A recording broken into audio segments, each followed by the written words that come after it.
Iya, saudara, selanjutnya kita memasuki sesi renungan firman Tuhan. Mohon untuk para lektor untuk mempersiapkan diri. Lektor kita yang bertugas pada kesempatan ini terdiri dari dua orang, Ibu Veronica dan Pak Abul Siahaan. Jadi Ibu Veronica membacakan Mazmur 127 ayat 1 sampai dengan 5. Kembali saya ulang, Mazmur 127 ayat 1 sampai 5.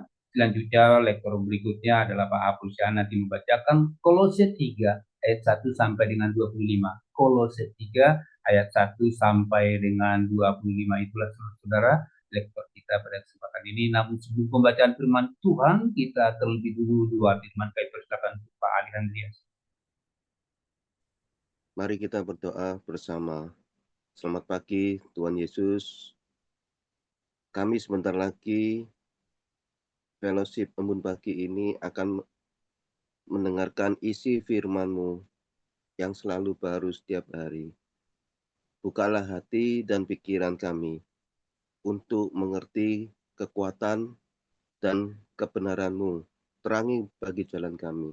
Haleluya. Dalam nama Tuhan Yesus kami sudah berdoa. Amin. Terima kasih Pak. Amin. Terima kasih Pak Ali Andreas. Ya, kami persilakan untuk lektor dimulai dari Ibu Veronica.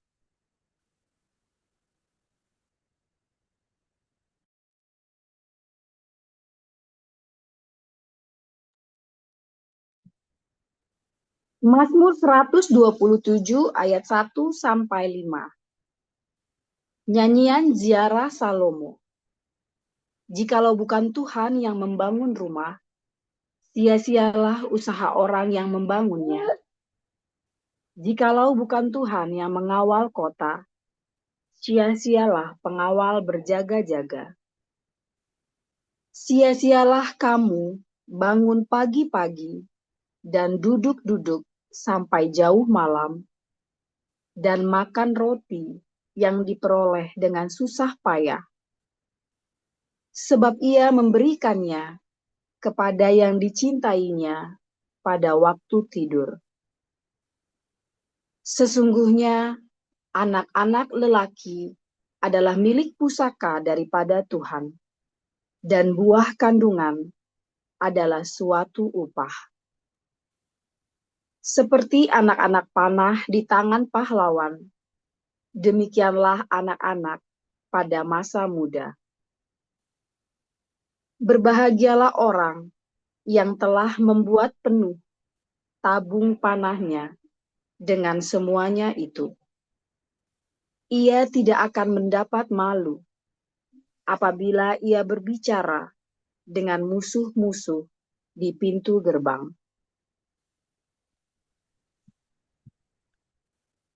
Kolose pasal 3. Karena itu, kalau kamu dibangkitkan bersama dengan Kristus, carilah perkara yang di atas, di mana Kristus ada, duduk di sebelah kanan Allah.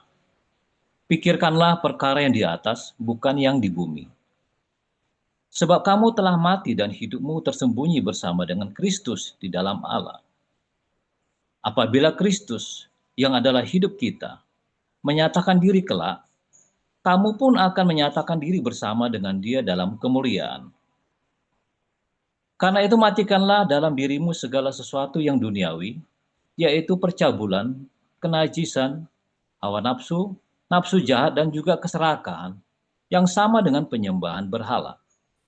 Semuanya itu mendatangkan murka Allah atas orang-orang durhaka. Dahulu kamu juga melakukan hal-hal itu ketika kamu hidup di dalamnya. Tetapi sekarang, buanglah semuanya ini, yaitu marah, geram, kejahatan, fitnah, dan kata-kata kotor yang keluar dari mulutmu. Jangan lagi kamu saling mendustai, karena kamu telah menanggalkan manusia lama serta kelakuannya, dan telah mengenakan manusia baru yang terus-menerus diperbarui untuk memperoleh pengetahuan yang benar menurut gambar haliknya. Dalam hal ini, tiada lagi orang Yunani atau orang Yahudi, orang bersunat atau orang tak bersunat, orang barbar atau orang Sikit, Buddha atau orang merdeka, tetapi Kristus adalah semua dan di dalam segala sesuatu. Karena itu, Sebagai orang-orang pilihan Allah yang dikuduskan dan dikasihinya, kenakanlah belas kasihan, kemurahan, kerendahan hati, kelemah lembutan, dan kesabaran. Sabarlah kamu seorang terhadap yang lain, dan ampunilah seorang akan yang lain, apabila yang seorang menaruh dendam terhadap yang lain. Sama seperti Tuhan telah mengampuni kamu, kamu perbuat jugalah demikian. Dan di atas semuanya itu, kenakanlah kasih sebagai pengikat yang mempersatukan dan menyempurnakan. Hendaklah damai sejahtera Kristus memerintah dalam hatimu, karena untuk itulah kamu telah dipanggil menjadi satu tubuh dan bersyukurlah. Hendaklah perkataan Kristus diam dengan segala kekayaannya di antara kamu, sehingga kamu dengan segala hikmat mengajar dan menegur seorang akan yang lain, dan sambil menyanyikan mazmur dan puji-pujian dan nyanyian rohani, kamu mengucap syukur kepada Allah di dalam hatimu. Dan segala sesuatu yang kamu lakukan dengan perkataan atau perbuatan, lakukanlah semuanya itu dalam nama Tuhan Yesus, sambil mengucap syukur oleh Dia kepada Allah Bapa kita. Hai istri-istri, tunduklah kepada suamimu sebagai mana seharusnya di dalam Tuhan. Hai suami-suami, kasihilah istrimu dan janganlah berlaku kasar terhadap dia. Hai anak-anak, taatilah orang tuamu dalam segala hal, karena itulah yang indah di dalam Tuhan. Hai bapak-bapak, janganlah sakiti hati anakmu, supaya jangan tawar hatinya. Hai hamba-hamba, taatilah Tuanmu yang di dunia ini dalam segala hal, jangan hanya di hadapan mereka saja untuk menyenangkan mereka, melainkan dengan tulus hati karena takut akan Tuhan. Apapun juga yang kamu perbuat, perbuatlah dengan segenap hatimu seperti untuk Tuhan dan bukan untuk manusia.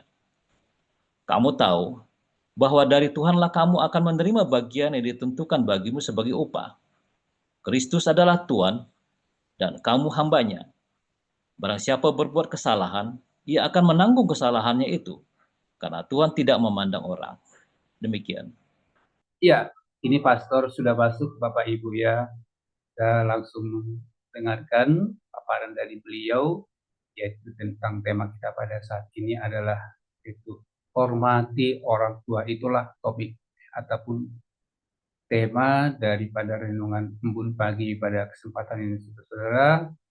Iya, Haleluya. Sorry ya, tadi baru saya dengan Pak Stephen ini habis di sini masih mau ketemu Pak Editang kita. baik pastor. Hormati orang tuamu, saudara. Saudara, seringkali kita ya, saudara ya, saking kita aktif di gereja, saking kita mencintai Tuhan, katanya ya, saudara ya. Tapi ada hal yang kita lupakan ya. Dulu saya tuh sampai aktif di gereja, saudara. Saking aktif di gereja itu, saya sampai nggak memikirkan bagaimana dulu kayak mesti ngerawat papi waktu sakit ya, saudara ya. Ngerawat, tetapi maksudnya karena kita saking aktifnya ya. Aduh, ini tak tinggal-tinggal, wah seneng ya kita dipakai Tuhan luar biasa, khotbah sana, khotbah sini, saudara ya. Terus kita mulai ya, ada satu rasa, yang penting kan Tuhan dulu. Kita kan pentingkan Tuhan dulu, apa-apa, oh Tuhan dulu. Itu benar, saudara ya. Mementingkan Tuhan dulu, tapi Anda seringkali ketika kita bilang, oh ini kita harus mementingkan Tuhan dulu yang nomor satu. Nah ini kita ini retorika, saudara. Apa sih artinya mementingkan Tuhan? Apa sih artinya melayani Tuhan? Apa sih artinya pekerjaan Tuhan? Apa sih artinya kita ibadah? Ya, sudah diajarin berkali-kali ya. Bahkan bekerja itu juga ibadah loh, saudara. Semua yang kita lakukan itu adalah kata dasarnya adalah kata ebed. Semua perbuatan itu adalah ebed, abdi, ibadah, avodah. Jadi apapun yang kamu lakukan, lakukanlah seperti melakukan untuk Tuhan. Karena itu adalah ibadah. Jadi entah kamu di dalam gedung gereja, pelayan kerohanian, kamu melakukan ini, melakukan itulah ibadah. Itulah sebuah pekerjaan Tuhan. Kamu nungguin orang tua. sampai aku udah nggak bisa nih aktif di gereja lagi. Loh, berarti aku sudah meninggalkan Tuhan nih. Ini kamu sudah meninggalkan Tuhan nih. Jangan mundur dari Tuhan. Sebentar, saudara. Apa definisi mundur dari Tuhan? Banyak orang berpikir mundur dari Tuhan, kalau kamu biasa ke gereja seminggu 3 kali, jadi cuma seminggu sekali. Itu berarti, iya nih belakangan aku undur dari Tuhan. Nah, banyak sekali ketidakmengertian ini akhirnya membuat kamu ngejar absensi di gereja. Kalau kamu ngejar absensi di imbun pagi, itu demi sembako. Memang harus. Supaya kamu bangun pagi dan kamu dipaksa mendengar firman. Dan berdoa bangun tiap pagi, memang dipaksa. Itu kan disiplin. Ya kan? Karena itu sebuah disiplin ya, saudara ya. Supaya kamu bangun pagi dan teriak sama Tuhan, Tuhan tolong aku. Supaya kamu jangan berhutang-hutang, tapi kamu belajar dengerin firman Tuhan. Tetapi, ya, ketika kamu ngejar absennya, supaya kamu merasa dekat dengan Tuhan, ya itu salah. Kalau mendengarkan firman Tuhan, itu ceritanya adalah kamu belajar. Karena di komunitas ini kamu diajari tips sehidup sehari-hari. Bagaimana kamu bisa hidup sehari-hari bersama dengan Tuhan. Itulah yang diajarkan di sini. Supaya kamu bisa hidup dengan keberuntungan. Bukan klinik, tetapi karena karaktermu benar. Dirubah karakternya. Contoh hari ini saya cerita kepada kalian. Tiap hari ke gereja pelayanan, tiap hari aktivitas di gereja. Tapi kamu lupa bahwa ada yang lebih penting daripada kamu aktif di gereja, yaitu memelihara keluargamu. Wah, ini Pak Paul sesat mengajari orang tidak ke gereja. Betul, saudara. Lebih baik kamu tidak pergi ke gedung gereja daripada kamu menelantarkan keluargamu. Di Alkitab tidak ada kata, kalau kamu tidak ke gereja, kamu adalah orang yang murtad. Oh, nggak ada, saudara. Tapi di Alkitab justru ditulis 1 Timotius 5 ayat 8. Orang yang menelantarkan yang menelantarkan keluarganya, ya, orang yang tidak memelihara keluarganya dan seisi rumahnya lebih buruk dari orang yang murtad. Lah lo, mampus dah lo. Jadi kalau kamu tidak peliharakan keluargamu, kamu tuh lebih buruk daripada orang murtad, saudara. Mendingan kamu murtad sekali ya, daripada kamu tidak pelihara. Mendingan kamu dibilang murtad, kamu dibilang undur, kamu dibilang apa sama pendetamu, daripada kamu tidak peliharakan keluargamu. Nah, itu penting. Balik lagi, jangan retorika. Seringkali saya lihat ya orang-orang Kristen ini sok berretorika, dia mengucapkan hal yang dia tidak mengerti. Ya, ada orang bilang, ini saya kan orang yang berintegritas. Sebentar. Kamu nampak muka aja, kamu enggak berani debat sama saya. Kamu ngaku-ngaku orang berintegritas. Lah kamu nampak muka saja, kamu enggak berani. Integritasmu di mana? Nah itu saudara ya. Kamu tahu nggak arti integritas itu apa? Oh kan berkapabilitas. Iya kapabilitasmu apa? Isinya apa? Lawan kamu nampak muka aja enggak berani. Kamu diajak berbahasa Yunani aja kamu nggak ngerti. Kamu merasa kamu lebih berintegritas dari saya. Banyak orang itu ngomong, tapi dia nggak ngerti. Oh, bro, jangan undur dari Tuhan. Kamu ngerti nggak kata undur dari Tuhan itu artinya apa? Lebih banyak orang di dalam gedung gereja yang undur sama Tuhan daripada orang yang melakukan kehendak Tuhan tiap hari, padahal dia tidak ke gereja. Bukan karena dia kepahitan sama gereja, tetapi karena di gereja itu tidak mengajarkan kebenaran. Kalau gereja pendetanya hidupnya mewah, kalau gereja pendetanya tidak mau berdiakonia, tapi ngubur-ngubur uangmu terus, ngubur-ngubur donasi terus, lebih baik tinggalkan. Oh, tapi ini ajarnya enak, Pak. Bohong. Lebih baik kamu jangan ikuti pendeta seperti itu. Beneran, saudara ya. Kamu tidak mengerti bahayanya ikut pendeta yang selalu ngubur-ngubur donasi buat dirinya dia. Ya, saya juga dituduh yang ngubur-ngubur donasi, padahal saya malah berdonasi. Bukannya ngubur-ngubur donasi, saya malah berdonasi loh, saudara. Ya. pamer, ini pamer. Tetapi ada yang lebih penting daripada semua itu, yaitu memelihara keluargamu, memelihara orang tuamu, hormat sama orang tuamu. Ya, banyak orang mengabaikan orang tuanya. Siapa di sini yang mengabaikan orang tuanya? Hati-hati loh saudara. Kamu harus rawat orang tuamu dengan sungguh-sungguh. Ya, kalau kamu rawat orang tuamu dengan sungguh-sungguh, anakmu itu ngeliat loh. Oh, katanya Pak Paul, hukum Taurat sudah dibatalkan. Sudah. Hukum Taurat sudah dibatalkan.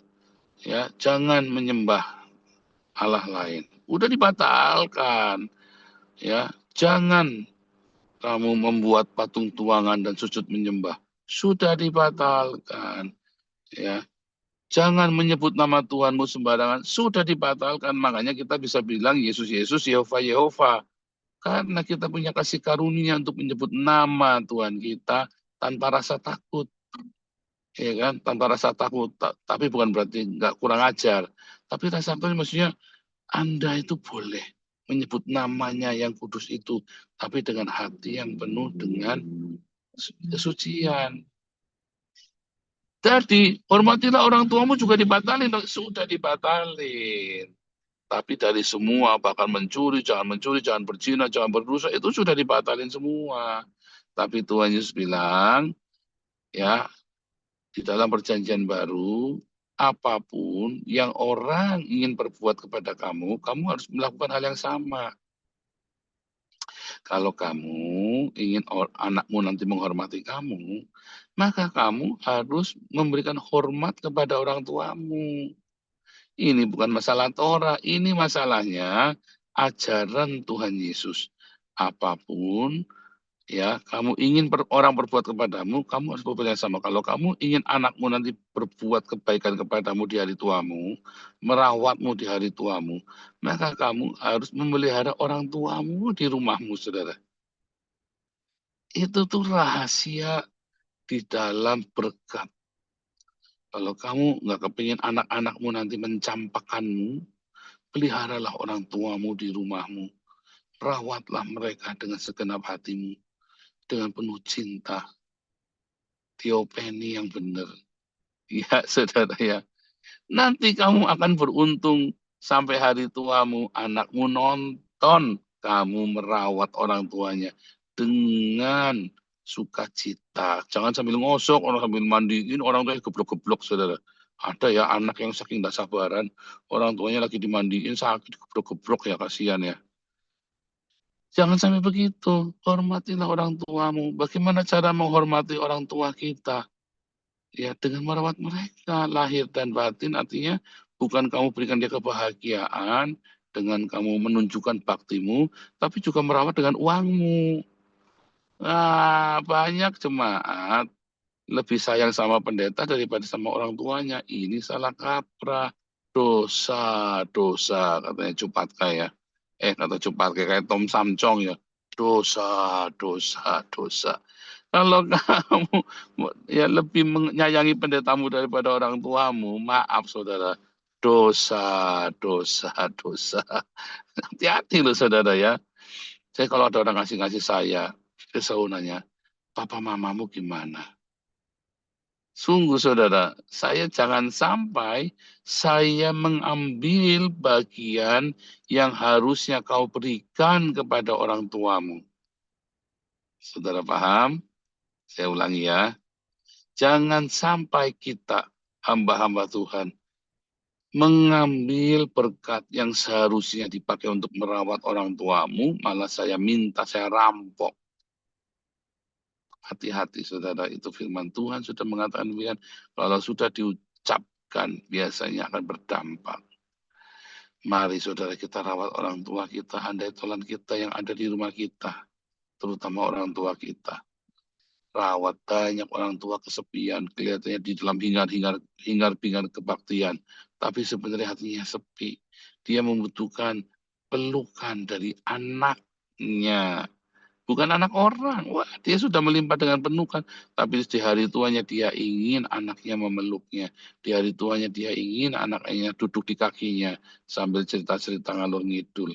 Sayang, kamu lebih memilih kerja sama bikin ruwet. Sehingga orang tuamu, ya saudara, tidak terawat dengan benar. Rawatlah orang tuamu, saudara. Karena ketika kamu merawat orang tuamu, anakmu nonton. Anakmu nonton. Dan dia tahu, beginilah aku harus merawat orang tuaku. Ya, saudara ya. Orang yang merawat orang tuanya itu akan selalu mendapat banyak sekali keberuntungan dalam hidupnya. Percaya saya, ya. Rawatlah orang tuamu, ya, dengan segenap hatimu, karena dia adalah Tuhan. Dia adalah presentasi dari Tuhan. Representasi dari Tuhan. Ya, saudara ya, di dalam hidupmu di muka bumi ini. Jadi rawat yang benar. Ketika kamu merawat orang tuamu dengan sungguh hati, dengan penuh cinta, maka ada berkat Tuhan yang aneh-aneh itu kan terjadi, saudara. Karena ada pemulihan, ada cinta, ada hadirat Allah di situ. Ya. Nah, terakhir. Sebentar, terakhir. Saudara, merawat orang tua, tadi saya katakan bukan hanya dengan omon-omon, tapi dengan perkataanmu, dengan hartamu, dan yang paling penting adalah kamu harus belajar mengampuni orang tuamu. Sehingga waktu kamu menolong orang tuamu, kamu tidak ngosok. Ya, ngosok itu apa ngosok? Oh, susah amat sih. Wah, kan itu harus diganti berkala kan. Pampersnya kalau orang sudah tua dan sakit-sakitan kan, anak itu pernah gantiin pampersnya, nyebokin mami saya loh, saudara. Ya, dia benar-benar merawat orang mami saya.